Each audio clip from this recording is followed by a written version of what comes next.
basic life support kon BLS and standard first aid training para sa mga piniling empleyado sa Kapitolyo tagsugdana.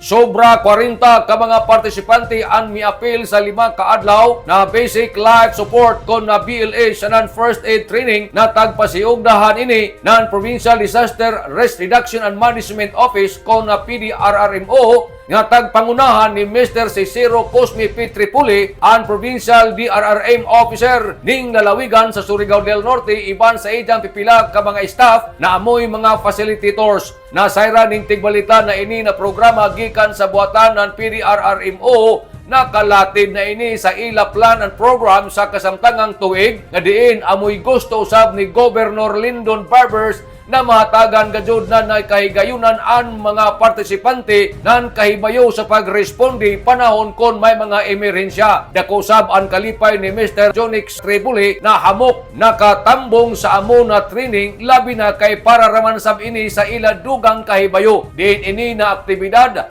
matapos kuman Nobyembre 21 adlaw nga Bernis nining tuiga. Diin na jaon ini didon sa Jiklo Catering Services Dayan Narciso ning atong syudad sa Surigao.